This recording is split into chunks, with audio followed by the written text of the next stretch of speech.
मुंबईत भाजपा यंदा अबकी बार 100च्या पारच्या तयारीत आहे। भाजपनं केलेल्या अंतर्गत सर्वेक्षणात मुंबई महापालिकेमध्ये भाजपला 100हून अधिक जागा जिंकण्याचा अंदाज वर्तवण्यात आलाय। भाजपच्या या सर्वेक्षणात महायुतीला बहुमत मिळेल असा अंदाज आहे। विशेष म्हणजे ठाकरे आणि काँग्रेसच्या काही जागांवरही भाजप उमेदवार विजयी होत असल्याची माहिती या सर्वेतून मिळते। या पार्श्वभूमीवर भाजपकडून महायुतीमध्ये सुमारे 150 जागांची मागणी होण्याची शक्यता वर्तवण्यात येते। तर मुंबईत महायुती म्हणून भाजप, शिवसेना आणि राष्ट्रवादी काँग्रेस एकत्र निवडणूक लढवणार आहे। मुंबईत एकूण 277 जागा आहेत आणि अशातच भाजप किमान 150 जागा मागण्याच्या तयारीत आहे। तसं झाल्यास एकनाथ शिंदे यांची शिवसेना आणि राष्ट्रवादी काँग्रेस यांच्यासाठी केवळ 127 जागा उरणार आहेत।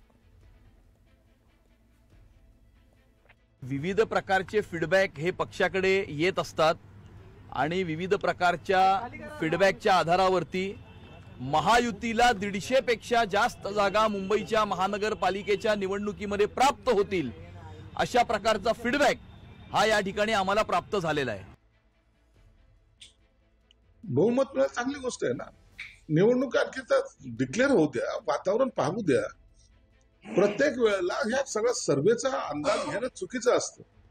सर्वेचे निकाल तुम्ही आतापर्यंत पाहताय पूर्व इतिहासामध्ये लोकसभेचे काय अंदाज होते, विधानसभेचे काय होते, किंवा आताच्या निवडणुका जे झाल्या बिहार वगैरे या भागामध्ये त्याचे अंदाज काय होते।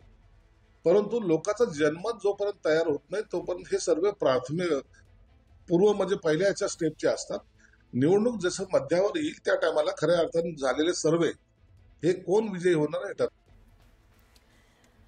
स्थानिक स्वराज्य संस्थांच्या निवडणुकीत मुख्यमंत्री देवेंद्र फडणवीस हे प्रचारासाठी मैदानात उतरणार आहेत। नगरपंचायत आणि नगरपरिषदेच्या निवडणुकीसाठी मुख्यमंत्र्यांचा प्रचार दौरा असणार आहे। मुख्यमंत्री सोमवारी त्र्यंबकेश्वर, शहादा, भुसावळ, कोपरगाव इथे सभा घेणार आहेत। तर नगरपरिषदा आणि नगरपंचायतीसाठी पुढील 8 दिवस प्रचार सभा होणार आहेत।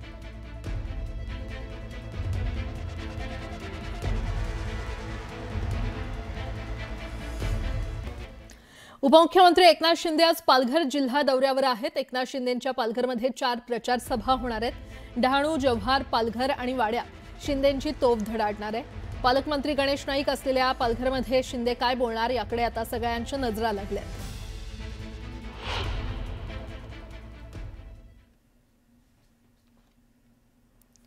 एकनाथ शिंदे आज पालघरच्या दौऱ्यावर असणार आहेत आणि त्यांच्या 4 प्रचार सभा आज पालघरमध्ये होणार आहे। मी काय साधू संत नाही, तुम्ही मला मतदान करा, मी तुम्हाला कामं करून देईन असं मत राज्याचे उपमुख्यमंत्री अजित पवार यांनी व्यक्त केलं। ते बारामती तालुक्यातील माळेगाव नगरपंचायतीची पंचवार्षिक निवडणुकीच्या प्रचार सभेत बोलत होते। माळेगावमध्ये बिनविरोध करण्यासाठी प्रयत्न केला मात्र ते झालं नाही। 18 उमेदवार निवडून द्या, मी बोललेलं सगळं करणार, तुम्ही काट मारली की मी पण काट मारणार असं अजित पवार म्हटलेत। 18च्या 18 उमेदवार निवडून दिले ना, मी तुम्हाला सांगितलेलं सगळं द्यायला तयार आहे, पण तुम्ही तिथं काट मारली का मी पण काट मारणार। तुमच्या हातात मत द्यायचंय, माझ्या हातात निधी द्यायचंय, मग बघा काय ते।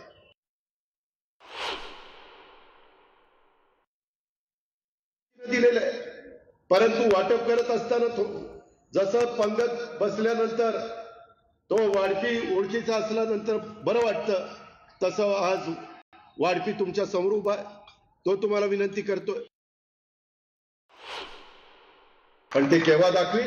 18च्या 18 लोकांना आम्ही पॅनल जे केलेले त्याला तुम्ही निवडून द्यायला पाहिजे। मी काही साधू संत नाही, तुम्ही मला मतदान करा, मी तुम्हाला ही विकासाची कामं करून देईन। आणि तेवढी मी जिल्ह्याचा पालकमंत्री, 1400 कोटी रुपयाचा निधी माझ्याकडे